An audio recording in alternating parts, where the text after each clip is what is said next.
Hi, I'm Tom Laux, City of Marshfield's Communications Director, and this is our council preview, and thank you for joining us today. It's Wednesday, October 2nd, and our next council meeting is Tuesday, October 8th, and that means our City Administrator, Steve Barg, is here. Good to be here with you today, Tom. All right. Well, thank you so much. Well, the agenda is going to be quite light as of right now.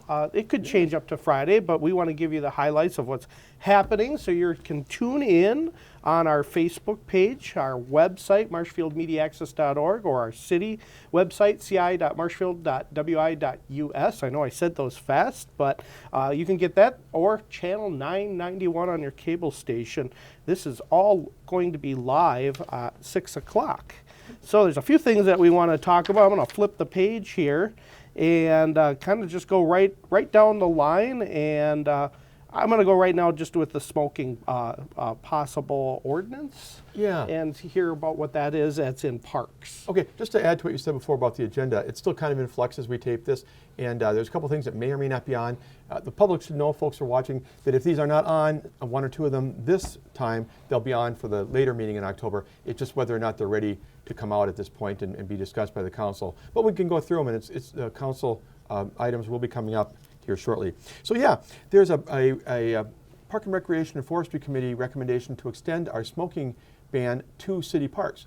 Right now, it doesn't address an open area like a city park. If you walked into Greasy Park or whatever, it doesn't prohibit that. It's more buildings and areas right around buildings and those kinds of things. But for the general health of the public, it's been suggested that perhaps smoking should be prohibited even in parks. If you're sitting watching a baseball game and the person next to you, is maybe not fond of that, that kind of thing. So the committee did recommend that the council adopt this, and it'll be first reading either this week or the following meeting to extend that to city parks. All right. Well, that already went through like committee approval. Is that correct? It did. The Parks, Recreation, and Forestry Committee has discussed this, and they are recommending approval. And I should say, you may remember this, Tom, a month or so ago, Tom Butke brought up the issue of e-cigarettes and vaping. And so that's something we'll be revisiting separately here soon, too. You hear a lot on the news lately about the health issues potentially of vaping. So we're going to get a presentation, hear a little bit about the health risks, and then decide if we want to do anything more in that area as well. That'll be somewhere down the road. Yeah, some of our neighbors are working on that as well. I've been noticing in the news, Stevens Point, I think City of are they? City of Marshfield, City of Wausau. Okay. So yeah, we'll see what that's all about coming up.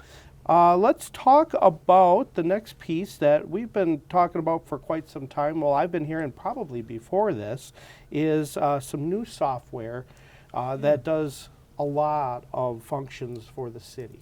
It does, and we talk about spending at City Hall. We're going to talk about the budget here soon. And we think about police and fire and public works. When are they going to fix my street? When are they going to improve the park across my house? Not many people think about software. Departments like finance and technology and some of those are behind the scenes. But if you don't have good software, even doing the budget becomes a problem. We have an old system that goes back more than a decade ago, and a decade plus in technology world, as you know, is an eternity. So we've been having a lot of demos. I think you've been part of these perhaps, and looking at what the different carriers have. And I think we're narrowing down now to where it looks like we're going to start down the road. It's going to be a multi-year approach, but picking the company we want, and then how much can we buy in each year. And we're probably going to get a presentation about what we'd like to do in 2020, I should say. Monies have been set aside in the CIP, but how would we use them for what products and what would they do for us is what we want to walk through with the council. Yeah, I believe it's a good idea. Efficiency is very important in our jobs. Oh yeah. Think about the things you have at home as people are watching us right now. Cell phones, personal computers. You talk about something 12 years old, and people kind of look at you and say, does it still work? Does it still do what it's supposed to? And that's what we're talking about here at City Hall. We're looking at something from back in 2007 era, and it works. We make it work. We patch it and keep it going. But it doesn't produce the kind of reports and the information that we need in a timely manner. Yeah, rules have changed, state rules, taxes, all this stuff, and they make it a lot easier. And I don't want to say easier, but more efficient, a way to work together as a team and get more done. And then do other things on top of it. That's another benefit of having good equipment and good software is you can now do more. Yep. It's not a way to do less. It's to do other things that maybe have always been put off. Yeah, and it helps us be efficient and effective. It helps us, I mean, some of the departments can figure out more creative ways to get things done if they have the right technology. Yeah, exactly. So. All right. Well, I'm going to kind of flip the order here, and you can ask me a question about where we're at on Facebook Live. Yeah, I think it was about 3 months ago that we decided to go to Facebook Live, the idea to get this out to more people, engage more citizens. And we talked about coming back after 3 months and telling the council what the experience was have there been any problems, has there been a lot of use? So Tom, what have you seen so far? Yeah, we have, both David and I, have seen some very good analytics in regards to people using the platform and watching our videos, which is really good to know. And I will be reporting to our council and the citizens about the use of it and how it's been going. I will give a short presentation. I gave short, but as in a visual presentation of what it actually looks like on both of our websites. So the council will actually be able to see the meeting live, but about an 8-second delay, because that's about where it is, maybe 8, maybe a little bit more.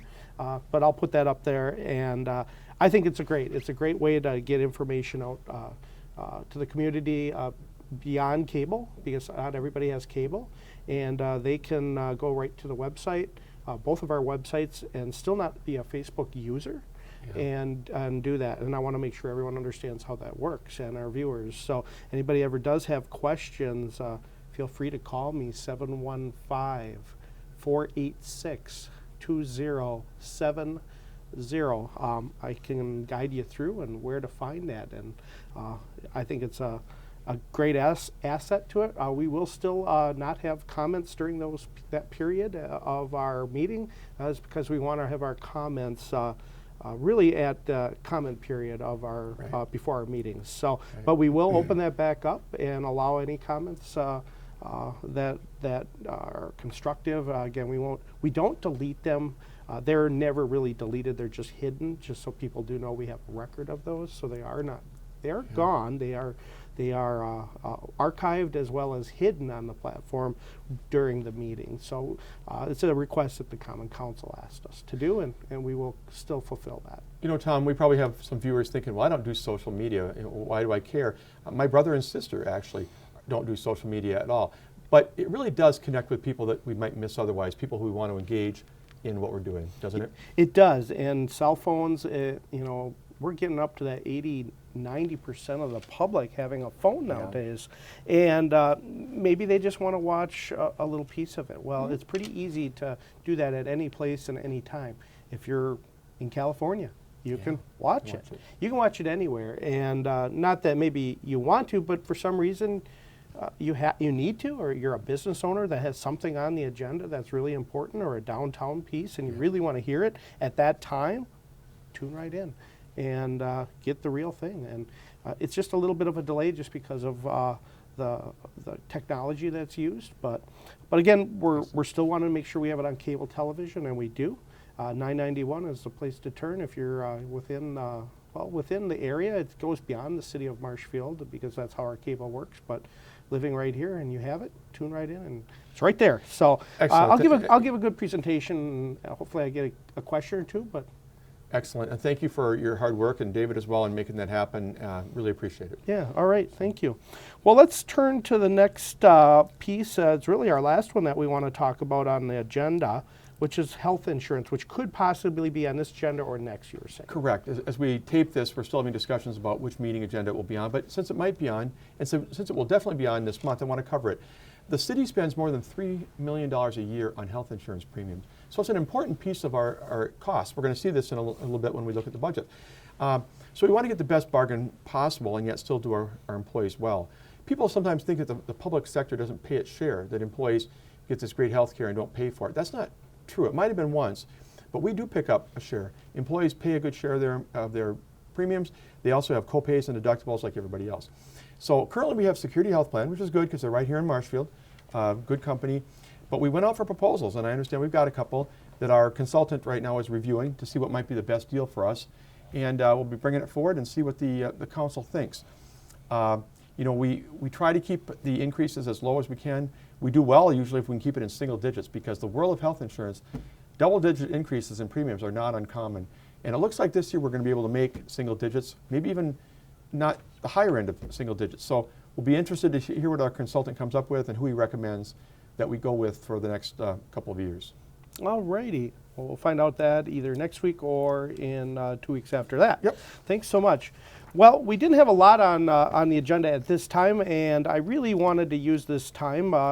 It's really important that we use Steve's time here wisely and get him over here. appreciate that. And I don't want to waste that. And budgets are coming up. Well, I want to say coming up. Steve's been doing them really all year. But really, in his office, locked door and all. No, Pretty much. but really You're not working far hard. off. We're working hard on it, and this is a chance to let you guys know some dates that are going to happen coming up. October 21st on a Monday is really where our first meeting with the Common Council. Is that correct? How that works? Yeah, it is. It was supposed to be the 14th, which, as I find out, would have been a Packers game against Detroit, which they might not have liked. But I asked they meet up or move back the series of meetings a week to give us a little bit more time. We're still working through a lot of issues coming from the financial things we've gone through in the last year, plus waiting for some final numbers from the state. So the first meeting will be on Monday, October 21st at 5:30. Public's welcome. Love to have you either watch us on TV or Facebook Live or come to the meeting. And we'll be unveiling the budget and walking through it, seeing what the council thinks, and then we'll have subsequent meetings on October 29th and November 4th. All right. So we'll televise those live on all the platforms I just mentioned a little bit ago. And this is a chance for the mayor as well as the council to discuss. Is that how that works? I ask you It a lot, is. and department heads questions at this time? Yeah, I mean, the department heads I'm sharing with, talking to a lot. I do feel as an extrovert that this time of year I'm very antisocial because you're right. I go in my office even on odd times and close the door. But there's a lot of work to do to pull this together. And our department heads and staff, support staff do a great job. But yeah, that'll be the first opportunity to really dig into it. How's the money being spent? And you know, what's up, what's not up? Can we afford it? All those questions will come up later this month. Yeah, and we refer to this as the city administrator's recommended 2020 budget. So this is the budget you put together with the help of all the department heads as well as finance. But you know, you're the say. You're not the final say, but you're the one that's giving it all done and ready to go and saying we're here at our budget, and the council can ask questions, and they do have to vote on it at some time. They do. And I tend to think of it, Tom, as staff's proposed budget because I work so closely with all the department heads. I've met with several this morning already and said, look, can we back this up another year? Can you reduce this expense somehow? And it's a team approach. But at the end of the day, if you look at the code, it does say in Chapter 2 of the Marshfield City Code that I'm responsible for the budget and I'm the one expected to put out a budget. And it's supposed to, I guess, have my name on it, you know, in a way. And again, it's a recommended budget, but there's going to be a lot of discussion about whether it ought to be modified in some ways, and that's what the council and the mayor do in putting the final budget together. All right. Well, that's a lot of responsibility, and I think you're doing a great job. Thank you. All right. Let's talk about how some of these percentages, you came with some very good information that we would like to share with the public and how this works. Yeah. So I'll have you talk about this. This is all from the 2019 budget. So this is not the numbers I've been working on for the past several weeks. I'm not ready to unveil that yet. But I want people to understand how we spend money. So for the first sheet you have there, Tom, taxes. Well, for the general fund, we collect about $12 million in taxes. That's about 54% of what it costs to operate the city's general fund. Now again, the general fund, just to explain to the viewers, is what we're really required to do basically. You know, we have to have a police department, a fire department, public works. These are the things that are part of our normal operations. I'll talk about the other things in a minute. But for general fund, 54% of the money comes from taxes, your property taxes, and about 32% comes from intergovernmental revenues. That's what we get from Madison in shared revenue, transportation aid, highway aid, and other grants from the state. So that makes up about 86%, Tom, of the money we get is either from your tax money as viewers or what we get from the state of Wisconsin. And then how we spend it? Well, 2/3 of it, look at that, 67%, 2/3 of it is spent on wages and benefits. A lot of people from private companies would look at this and say, oh, that's way too high. But we don't make a product. We don't make widgets. We don't make anything. So our service is our police officer. It's our building inspector. That's where the cost is. So 2/3 of our expenses go to wages and benefits. 17% for contracts we have with providers, and about 12% for supplies and equipment. Moving on to look at the summary of where your money goes in total then from the general fund, 40% goes to public safety. So for every 5 tax dollars you give us, 2 of those tax dollars go for police and fire, which probably isn't surprising. It's the most important thing we do. 24%, or about 1 out of every $4 you would give us, goes to public works. That's largely streets and related functions, sidewalks, those kind of things. 17% goes to we call cultural recreation. Mainly it's parks is what the biggest part of that is. And then 15% goes to general government. That's the things I said before that are behind the scenes, like finance, technology, administration, human resources, the people that you don't see up front. And that's basically how your tax money is used in the general fund. That makes sense? Yeah, and so in 2019, which is where we're at right now, that was a $22 million budget. It's a lot of money. It's a lot of money. It's a lot of money, and you know, we spend $9 million on public safety. We want to have good police and fire departments. Definitely. Now if you look at all funds, and you say, well, what's not in the general fund, Steve? Because look at the total for all funds is $47 million. That's way more than $22 million. Well, if you look down at the bottom, you see some of the reasons. We run a wastewater utility that's separate from the general fund. That's about $6.5 million. EMS is about $1.7 million. And there's a lot of other things that you'll see on the expense side when I flip here in a minute, but this includes everything that we don't say is part of our regularly required operations. So if you flip the next page, you'll see how we spend all our money in total. How do we spend that? Actually, it's $44 million in expense, okay? 47 in revenue, 44 in expense. But for our $44 million that we expended in total last year, besides the ones I mentioned earlier, which you still see there, general government, public works, public safety, you see $6.8 million on capital projects, major street projects and those kind of things. $5.3 million is spent on all of our enterprise funds, which are basically wastewater and ambulance. And then $6 million is what we pay on debt service to pay for past debt that we've incurred. So you put all this stuff together, you start getting up around a $44 million budget. And it's a lot bigger than most people realize, I think, for a city of 20,000. You bet. That is a big number. Yeah, so where do we spend our money? If you look at the total expenses, Tom, on the next page, about 42% of the money we spend is on wages and benefits overall, for all departments, not just the general fund. 17% on contracts and about 10 or 11% on supplies. Right. That definitely gives a good overview, and hopefully it does. Yeah. What and how our money and really a lot of it, your money, our taxpayers, what it goes to. Yeah. Now I don't know how we're doing on time, but I'd like to cover the debt if we can a little bit. Please do. Briefly. And the debt, which is on I think the 4th or 5th page, what I gave you, something like that.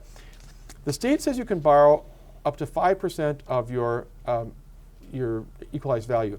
And you don't want to borrow all that you can. Nobody wants to max their credit cards out, right? No. You get those little statements that say, hey, you still have $1,000 of room. I don't want to use it, okay?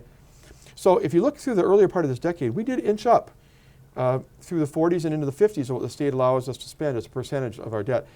A couple of years ago, we were at 60%. So we borrowed 60% of the money that the state said we could.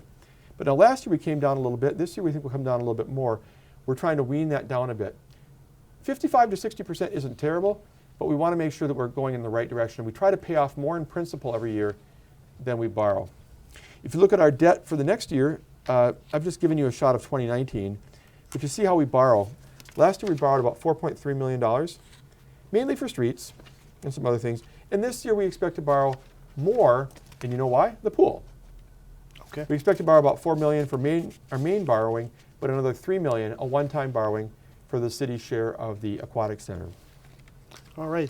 So if I go back, just not to interrupt here, please. But the debt service here in this line item above 56,000, okay, it says $6 million.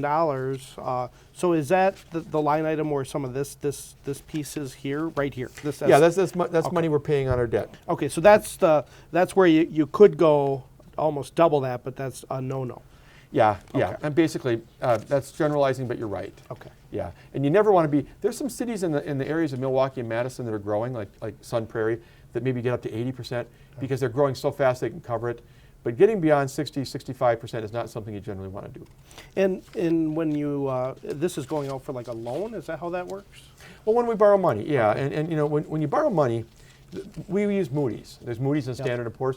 Moody's looks at your financial condition and they decide what to rate your bonds at. And people say, well, what do I care what my bond is rated at? That's going to determine ultimately the number of bidders you get and the interest rate. Because if you want to buy bonds, you say, well, maybe I'll buy this bond in Marshfield, Wisconsin. Wow, they're borrowed up to their eyeballs. They might have trouble paying us back. I don't think I want to bid on buying their bonds. And if I do, I want to get a lot of interest for it. So you want to have a borrowing in check so that you get a good interest rate on the bonds that you do float in the bond market. All right, yeah, definitely. And you can see some of this here as I flip the page. I know our viewers can't see it at this moment, but it tells us a little bit about our percentage and what we end up getting. Is that public knowledge to know the rate that we get on some of these? It is. And the last borrowing we did was actually under 2%, which is amazing because the bond market is good right now. Yeah. Usually our borrowing is between 2 and 3%. Just to touch on a couple other things, the page before that, what determines your tax, and we're going to get into what you pay. A lot of people are probably thinking, okay, we have a $44 million budget. What do I have to pay? What's my tax bill going to say? Well, a couple things come into play. First of all, we can only levy so much money, and we got to collect it from all the people who own property. Well, the more value we have in our property, the better, because then we can keep the rate down. And if you look at this, it appears, these are numbers going forward, Tom, it appears that our assessed value may have gone up as much as 5% this year. That's great. Usually our assessed value goes up about 1 or 2%. That gives us a bigger tax base to spread the levy across, which is good news. And you see that line called net new construction? The state says you can only collect from the taxpayers the same amount of money you collected last year, except you can factor in what's called net new construction, in other words, new building. Because if more people are building in the city, then you need more police officers, you need more road maintenance, you need all that stuff to keep up. So because our assessed value is going up so much, our net new construction is 2.63%. That means all things being equal, we can increase the amount we collect from the public by 2.63% and still be okay with the state of Wisconsin. And again, these are a lot of numbers. I get it. They're hard to comprehend, but it shows that we can increase the levy $300,000 or $400,000 without running afoul of state law. Okay. Can I just step back and ask a few questions on this net new construction, which is up from previous years, I think. Is that right? It definitely is. And that comes because of the assessment value of homes and property, is that right? Commercial, yep. Okay. Every time somebody puts up an office building or a house that wasn't there the year before, that's considered net new construction. Okay. So generally, homes aren't assessed every year, is that right? No, not normally. Okay. Not normally. Was it, did we do an entire assessment, or we didn't. What happens is, though, the state gives us some numbers. It's called equalized value. Okay. And as a result of that, some of our assessed values go up. But we have picked up, you look at this, it looks like it's going up a lot from last year. A lot of that is new building value. I mean, actually, when somebody puts up a building worth $5, $6, $7 million, that adds a lot, plus all the houses and duplexes and stuff that get built. Okay. So anyway, what's the highest that could ever go? Can net new construction go really high? It can go very high. You can only use a piece of that for another program called expenditure restraint, but it's pretty rare to even get as high as we're at. Okay. So it's not like it's going to be an unlimited thing that we're going to spend through the roof someday. All right. Well, that helps out understand a little bit. I hope our viewers understand. Another page here. I know the tax levy rate. Is that something? Yeah. I just want people to understand this. For 8 years, Tom, going back into 2005 through 2013, that range, the council made a decision to keep the tax rate flat. So, it stayed the same for all those years. And then starting in 2014, we began doing some minor increases. You see it went up 0.28% in 14, 0.45% in 2015. It's always been under 1%. So in the last 6 years, from 2014 to 2019, your tax rate has gone up about 3.4%, your city tax rate. So this is what we look at. Now this year, we might need a little bit bigger increase. We got a lot of issues we're dealing with, but I just want people to know that people say, I don't like taxes. It's been going up way too fast. Well, the city part really hasn't. Maybe the county has, maybe the school has, but your portion has really only gone up, like I said, on this chart, you see about 3.5% over 9 years. Relatively limited. All right. Well, that's all decided also by the council. It is. They have to give their blessing on this in November, right? They do. So they have to take a vote in November. And what you see from the council, and I don't know if the council will do this year, Tom, but oftentimes you see some very different people. You see a couple people on the council who say, I don't think the tax rate should go up at all. You got people who are struggling. And then the other people say, well, I think we should at least increase it a couple percent because we need to keep up. Roads are failing, and we need to do the work that the public wants. It's always a balancing act between what people want to see done, and they all want good parks, they all want good roads, they all want as many police officers as we need to respond to their emergencies, but nobody likes paying taxes. So it's a really delicate balancing act to find that sweet spot. It really is, and like you say, our public safety is one of the most important pieces that we have to make sure that is covered. And It is. how do you add that It to, is. how do you cut that? And that's something you don't want to cut in today's world. More and more safety is needed in our schools, and Oh, it is. People are so keenly aware, and not just because of all the things you see with workplace shootings and school Right. shootings, but just, I mean, if we did nothing else in this city, we ought to be able to protect the public and make sure that they're safe. All the other stuff we do is great. We do wonderful things in this community with parks and trails and stuff. I think the community would really feel slighted if they didn't have those things. right. But as Corey, we want to make sure that people are safe too. Yeah, and you know, we'll keep talking about budget, and we originally were going to talk about some dark stores, but let's leave that to another Okay. show. Okay. I'm sure we can get that in yet this year. But I know Dan Knack was talking, he had a presentation at the council, and our move actually helped save some money, especially in building maintenance and heating costs. So It that did. help, does that help a lot? It a little did. bit, a little bit in the budget. It did. For So those people I know I'm kind of going into 2020 No, a little that's bit, okay. but For those people who are newer to this program, Tom, you know, when we moved here from Kitty Corner over at the old building, we moved from about 75,000 square feet down to about 25,000. So we moved down to 1/3 the space. And that means 1/3 the amount of heat.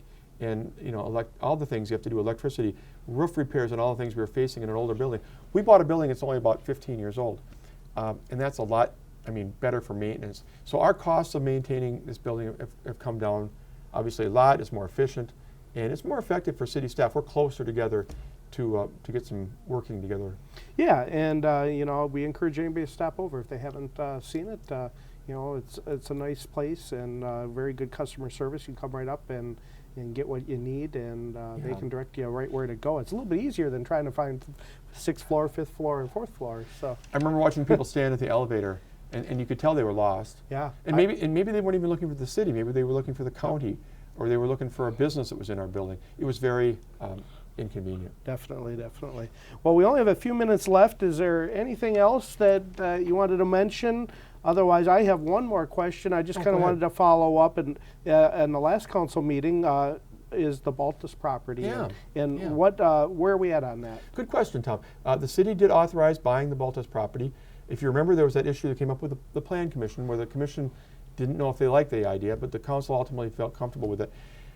It's at the northwest corner of Chestnut and Second, the tire and battery place, and kitty corner from the Wenzel Family Plaza. And there's a couple of reasons we want to own it. Some people would say, why does the city just buy stuff? You know, do you have a plan? Well, two things. One is we'd like to extend the corridor to the west someday, but the other plan is the police department, which I think we've talked about. They can use this building for temporary storage of squad cars, get them out of the elements, get them out of the fear that somebody's going to break into them and try and, you know, get at guns or radios. And then in the long term, since the council's identified the current police site as a place they'd want to remodel and expand, that would be moving to the south with an expansion. Guess what? You take away parking. This would be a place we could ultimately knock down the Baltus building and have a lot more parking spaces for the public. So whatever we end up doing, there's definitely public benefit. I want the people at home to know that we didn't just make this decision out of midair. Right. It's a very calculated business decision. All right. Well, as your communications director, I'll be asking from time to time our city administrator, our public works, our police, and how maybe what's happening with that. And as long as it's public knowledge and I can report, I'll bring that out to the TV sets and our social media platforms. That's great. All right. That's great. And going back to the debt discussion, I mean, I want people to know, that, again, that we don't do this lightly. If we buy a building or something like that, we do it with a plan, and we want to articulate that plan for the viewers, because otherwise, you know, debt is something that you, at your home, you have to be concerned about, and here we have to be concerned about it as well. Yeah, most definitely.